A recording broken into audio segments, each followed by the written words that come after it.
नमस्कार। आज का विषय है सत्य परेशान हो सकता है, प्रताड़ित हो सकता है, परंतु परास्त नहीं हो सकता। हम इस चीज़ को पक्का मान लें। और ज्ञान का प्रकाश, ज्ञान, नॉलेज एक प्रकाश की तरह है। ज्ञान का प्रकाश आत्मा तक को उजियारा कर देता है। Enlighten yourself. तो हम एग्जिस्टेंस पे बात करते हैं कि इस सभ्यता विकास, हम थोड़ा अध्यात्म का हम नहीं दिखाएंगे। लोगों के दिमाग में कुछ बैठ चुके हैं ऑलरेडी, बिकॉज अरे यार धर्म कीर्तन पर वही सब कंटेंट्स, लॉजिक, साइंस। हमारा एग्जिस्टेंस कॉन्शियस, चेतना, आत्मा नंबर वन उसका है, प्लस एनर्जी, शक्ति, वो अलग है। आत्मा शक्ति नहीं है, आत्मा प्रकाश है। शक्ति, प्रकाश, और तीसरा है मैटर, शरीर, मैटर, 5 एलिमेंट से जो हमारा बना है। जैसे कि धरती, आकाश, सूर्य, चंद्र, टेबल, कुर्सी, ये जो मृत है, उसी तरह से ये मैटर भी है। हम इन तीन चीज़ों से बने हैं। और ये हमें नॉलेज होता है तो हम अपना बिहेवियर अपने आप सही कर लेते हैं। सही कर लेते हैं मतलब हमें पता है एग्जिस्टेंस। अब सबसे पहले हम देखेंगे शक्ति को, बिकॉज बिना शक्ति के, बिना एनर्जी के हम हिल भी नहीं सकते। हम यानी मनुष्य, जो हमारे अंदर चेतना है, जब तक उसको प्रकाश नहीं, शक्ति नहीं मिलती प्रकाश को, हिल डुल भी नहीं सकते। कहते हैं ना, शक्ति के बिना शिव भी शव के समान है। तो शिव और शक्ति दोनों साथ मिलकर पूजित होते हैं। पूजित मतलब पूरा जानने के योग्य। बिना अकेले आप नहीं जान सकते। तो जब हम शक्ति की बात करते हैं सबसे पहले, तो शक्ति का मतलब आप बेसिक्स में जाइए, हर चीज़ आ जाएगी। एक कड़ी पकड़ लीजिए, बिजली हमने बंद किया, जो एनर्जी की चीज़ें होती हैं ना, जो भी हमने किसी का श्रम बर्बाद नहीं होने दिया, अपना श्रम भी, निरर्थक श्रम नहीं किया, योग्य एनर्जी को आपने रोका, बचाया और सही जगह इसका सदुपयोग किया। शक्ति में आपका सामर्थ्य भी आता है, जैसे कि दौलत, पैसा, आपका पोजीशन, सत्ता जो भी है, इसका आपने दुरुपयोग नहीं किया, सदुपयोग किया। तो that is the worship of your Jagdamba शक्ति, जगत जननी, सर्वगर्भा। हम जो कुछ भी ये शब्द भाव लाने के लिए करते हैं, इससे आप वो एजुकेशन ग्रैब करने का पर्पस होता है। आपको ये नहीं कि हाँ हाँ वो कर लिया, नहीं, ये सबसे कुछ नहीं होगा। कीर्तन कर लिया, गाना गा लिया, नहीं, आपको लेना है कंटेंट्स। बिकॉज हमें, जब तक हम कंटेंट्स नहीं लेंगे उस चीज़ का, हम उसका सही अर्थ नहीं लेगा। हम वहाँ से निकले, घर जाके पता चला कि गीज़र ऑन है, लाइट ऑन है, पैसा बहुत है, तो सब बर्बाद हो रहा है। नहीं, एक एक अंश मात्र भी शक्ति का दुरुपयोग नहीं होना चाहिए। तो ये हमारा एनर्जी का save energy, energy, every kind of energy, power, positions, financially, education, सबका जो शक्ति होती है, इन सब को आप सदुपयोग करें, दुरुपयोग ना करें। अब एक डॉक्टर है अपने शक्ति का, इंजीनियर है, साइंटिस्ट है, सब कुछ है, हम अपनी शक्ति का सदुपयोग करते हैं तब तक अच्छा है। दुरुपयोग करते हैं तो गुंडे मवाली बन जाते हैं। तो दुरुपयोग किया, शक्ति का दुरुपयोग करना हम अपनी एनर्जी से अहिंसा करते हैं, काटते हैं, मारते हैं, तो ये हमने शक्ति का दुरुपयोग किया। तो शक्ति पूरी सभ्यता को भी नष्ट कर देती है। शक्ति के सामने ये सब चीज़ें 1000, 2000, 1500 साल कोई ज़्यादा नहीं होते, पूरा क्लाइमैक्स आते ही पूरा बर्बाद कर देती है। क्योंकि शक्ति शुरू में तो सबको वार्निंग देती है, सैकड़ों वार्निंग देती है आपको सुधरने की। उसके बाद में एंड रिसाइकिल, रीस्टार्ट, प्रलय, पुनः लयबद्ध करना, मतलब प्रलय पुनः लयबद्ध। It has duty. रोटी बनाएंगे, ढंग से बनाने की कोशिश करते हैं, नहीं बनती, आखिर में टेढ़ी मेढ़ी, भूटान का नक्शा बना, इकट्ठा किया, गोल गोल किया, नए से बनाया, इसको कहते हैं प्रलय। कुछ भी खराब नहीं होता, रीस्टार्ट होता है, बेटरमेंट। अब सबसे महत्वपूर्ण चीज़ है दूसरी वस्तु, जिसे हम चेतना, कॉन्शियस, आत्मा कहते हैं। आत्मा ज्ञान में ही है। ज्ञान, अनंत ज्ञान, प्रकाश। हम वी आर लाइट, तभी हम कहते हैं एनलाइटेड। ज्ञान का प्रकाश हो गया, मुझे एनलाइट करो। Like you are already light, आपके अंदर ऑलरेडी प्रकाश है। आपको एहसास नहीं, आपको उसका बोध नहीं है, आप जानते नहीं हैं कि आप अनंत प्रकाशवान हैं, आप सर्वज्ञ हैं। अगर आपके भीतर से कर्म को बिल्कुल निकाल दें, कर्म, बंधन, पाप जो भी है, नेगेटिविटी, उसको अगर पूरा निकाल दें, कर्मों का बोझ, आप में और परमात्मा में कोई भेद नहीं रह जाएगा। उसमें कुछ नहीं है, सब समान हो जाएंगे। तो हमारा और परमात्मा का डिफरेंस, फ़र्क सिर्फ कर्मों का है। तो हमें, हमारी ड्यूटी है एवरी मोमेंट ज्ञान का प्रकाश अपने अंदर डालें। ज्ञान का प्रकाश, नॉलेज, इन्फॉर्मेशंस, हमारे जो सेंसर्स बने हैं ना, सेंसरी ऑर्गन्स, इससे हम देखते हैं और ज्ञान को इन्हांस करते हैं, अपने मस्तिष्क तक पहुंचाते हैं, और मस्तिष्क से स्पाइनल कॉर्ड में चला जाता है ध्यान साधना से, और फिर हमारे वो आचरण में अपने आप आ जाता है।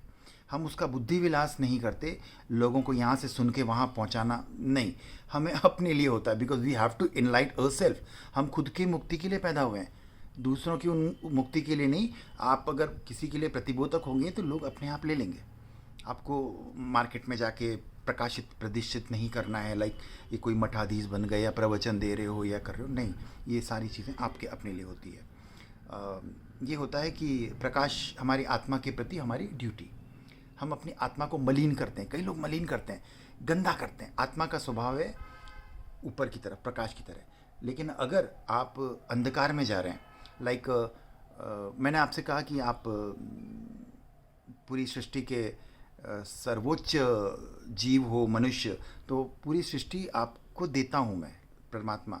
तो एक ने क्या किया, मैंने संपूर्ण सृष्टि को पिता की तरह सबको प्रेम किया, रक्षण, पोषण, संरक्षण किया, और एक कहता है कि यार सब कुछ मेरे को दिया है, मार के खा जाओ।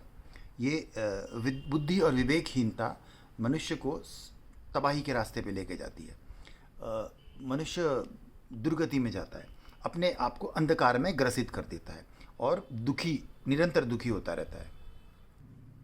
भारत की संस्कृति आकार से निराकार की ओर की यात्रा करते हैं, सगुण से निर्गुण की ओर, मूर्त से अमूर्त की ओर।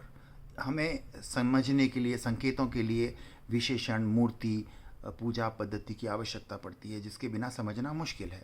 अगर इसके बिना कोई व्यक्ति स्वयं को निराकार, कहते हैं ना कि आप मूर्ख व्यक्ति क्या करता है, जब देखता है कि सर्वश्रेष्ठ ज्ञान क्या है, ग्रेजुएशंस का, तो वो क्या करता है, ग्रेजुएशन की पुस्तक रख लेगा, बाकी नीचे की सब जला के राख कर देगा। तो वो क्या होगा, ना यहाँ का ना वहाँ का। तो ये मूर्खता हमारे विश्व में पाई जाती है। ये अभी ज़्यादा नहीं, 1400 साल का इतिहास है। ये आते हैं समय में, जब विकृति, विध्वंस होना होता है, उसके पहले गंदगी दुनिया में आती है। तो ये प्रमाण है, और इसका विनाश का समय आ चुका है। विनाश का मतलब गिनती के साल हैं, मुश्किल से 10 साल, बहुत ज़्यादा बोल दिया मैंने। उसके पहले ये पूरी मानसिकता ही समाप्त हो जाएगी, क्योंकि प्रमाण सामने आ जाता है ना। विज्ञान, internet, mobile, informations, artificial intelligency, chat GPT, ये सब चीज़ें ऐसी आई है कि मनुष्य ज्ञान से पीछे जा ही नहीं सकता। तो ज्ञान जैसे ही आता है, प्रकाश, उजाला आ जाता है, मनुष्य या तो रास्ते पे आ जाता है, या समाप्त हो जाता है, या फिर युद्ध करके समाप्त होता है। जैसे कि राक्षस, रावण, भस्मासुर, महिषासुर, ये सब एक अभिमान जनित होते हैं। ये आते हैं और फिर चले जाते हैं। मानव का दूसरा और मुख्य कर्तव्य अपनी चेतना का निरंतर विकास करते जाना। शक्ति मतलब इलेक्ट्रिसिटी, चेतना मतलब आत्मा। अब इसको हम अपना इंटरनेट कनेक्शन या अपना उससे आप ले लीजिए। इंटरनेट कनेक्शन के साथ में आप अपने इन्फॉर्मेशंस, आपका डाटा इम्प्रूव करते रहते हैं ना, आपका ज्ञान का विस्तार होता है, आप सेव कर लेते हैं। जितना आपने किया है काम, आपकी हार्ड डिस्क में जमा हो जाती है। इस तरह से हमें अपनी चेतना को स्ट्रांग बनाते रहना है, इन्फॉर्मेशंस के साथ में। झूठा नहीं, सच्चा ज्ञान, ये हमारा कर्तव्य, मुख्य कर्तव्य है। द्वितीय लेकिन मुख्य कर्तव्य यही है। अब तीसरा आता है पंच महाभूत। हमारा शरीर मैटर से मिला है, पंच महाभूतों का। तो हमें एक एक कण का, अपने शरीर के अंदर के प्रत्येक अंग, उपांग, इंद्रियां, उपलब्धियां, भोजन, सबका हमें आभार प्रकट करना है। प्रत्येक क्षण आभार, लाइक ग्रैटिट्यूड। भोजन में हम जितना सादा सिंपल भोजन करें, किसी का कोई हानि ना हो। कोर मुंह में जाने से पहले हम किसी और को देने की भावना रखें। अगर हमने कुछ कमाया है तो हम चाहें कि किसी सेवा में भी जाए। हम सक्षम हो कि इस पंच महाभूतों की आप आराधना कैसे करोगे। आप दूसरे भूतों की, जैसे गाय है, कुत्ते हैं, पशु है, पर्यावरण है, इनकी रक्षा, संरक्षण, पोषण, मैटर को आप, उससे आप पंच महाभूत की ग्रैटिट्यूड करते हो।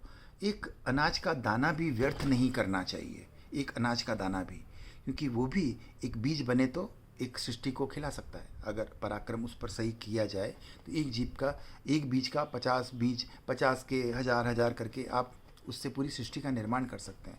इसके लिए आपको कोई भी शक्ति मैटर्स, पंच महाभूतों के द्वारा बनाए हुए कृतियों को आपको विनाश नहीं करना, पेड़ नहीं काटना, झाड़ फूंक नहीं, झंकार नहीं करना। किसी जीव की हिंसा तो मतलब इससे बुरा कुछ हो नहीं सकता, इससे बुरा कोई भी नहीं हो सकता, क्योंकि आप एक प्राणी, एक इस जगत में, अब मैंने समझाया नहीं, 3 चीज़ों से ये जीव जगत होता है। प्रत्येक जीव अपनी आत्मा का विकास करता है, उस विकास के लिए शरीर मिला है हमें, चाहे वो पशु हो या कुछ भी हो। आपने बहुत बड़ा विकास किसी का रोक दिया, आपने किसी जीव की हत्या की है, वह अनचाहे ही अपने आप को विकसित करता है। प्रकृति इस दंड को क्षमा तो नहीं कर सकती। कौन कर सकता है? नहीं कर सकता, क्योंकि ये इससे बड़ा चमत्कार नहीं होता किसी का जन्म। एक आपकी आंख फूट जाए तो आपने लाखों रुपए खर्च कर देते हो, और आप एक किसी का पूरा शरीर खत्म कर दिया। तो ये हिंसा से बड़ा कोई पाप नहीं होता। और एक हिंसक व्यक्ति अपने पूरे जीवन में 4 से 6 हज़ार छोटे बड़े जीवों की हिंसा करता है। कितना पापी होगा, कितना पापी होगा। हमारे इलाके में अगर एक आतंकवादी आ जाता है, ये मैं बहुत डेप्थ में बता रहा हूँ धर्म को, आतंकवादी आता है, उस एक आतंकवादी को मारना धर्म होता है, क्योंकि उसकी वजह से बहुत सारे जनमानस की रक्षा हुई है। तो अब समझने की बात है, मैं तो हिंसा मारने की बात नहीं कहता हूँ, लेकिन एक आतंकवादी के मस्तिष्क को सही किया जाना चाहिए। एक ऐसी कोई सभ्यता विश्व में नहीं होनी चाहिए जो मानवता को खंडित करती हो। सत्य, अहिंसा, करुणा, मैत्री, वात्सल्य, परोपकार, इन सब का सिर्फ बुद्धि विलास करती हो, जिनके जीवन में इन सब चीज़ों का औचित्य ना हो। धर्म 24 कैरेट गोल्ड की तरह शुद्ध होना चाहिए। इधर से उधर से लिया हुआ लोगों की बातें सुनकर अपने नियम कानून को धर्म नहीं कहते हैं। धर्म संपूर्ण जगत का एक होता है, रीति रिवाज धर्म नहीं होते हैं। भारत की एक विडंबना है, अभी मैं देखता हूँ कि सर्वधर्म एक समान, सबको समान। अरे धर्म तो एक ही होता है, एक समान नहीं होता। सबको समान दृष्टि से देखा जाता है। यहाँ तक कि कुत्ते, बिल्ली, चूहे, पेड़ पौधे, सबको समान दृष्टि से भी देखा जाता है, समान भाव होते हैं। लेकिन आपकी सभ्यता और संस्कृति में अगर धर्म नहीं है तो आपकी रीति रिवाज, नियम कानून का कोई औचित्य नहीं है। आपके रीति रिवाजों को धर्म मानकर उसको प्लेटफॉर्म पे नहीं लाया जा सकता। समान मंच पर, एक मंच पर एक धर्म की ही रहती है, और धर्म सार्वजनिक, सार्वभौमिक, सर्वत्र व्याप्त है, सभी जीवों पर समान रूप पर लागू होता है। चोट सबकी बराबर होती है, दर्द सबको बराबर होता है, सुख सबको एक सा लगता है, भूख प्यास कहीं अलग नहीं होती, माता की ममता, ये सब चीज़ों में कोई भेद नहीं होता। इसलिए धर्म में भी भेद नहीं होता, सबके ऊपर लागू होता है। इसके लिए रीति रिवाजों को धर्म बोलना बंद कर दो।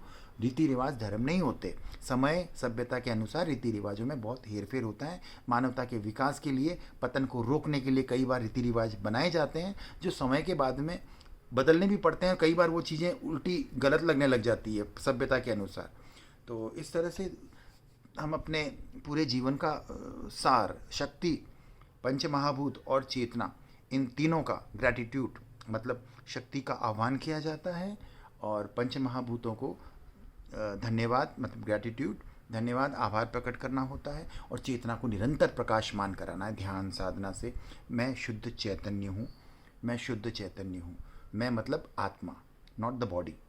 मैं मतलब मैं शब्द अपनी आत्मा के लिए उद्घोष जिस दिन होने लगेगा, आप समझ जाएंगे धर्म प्रकट हो रहा है। जय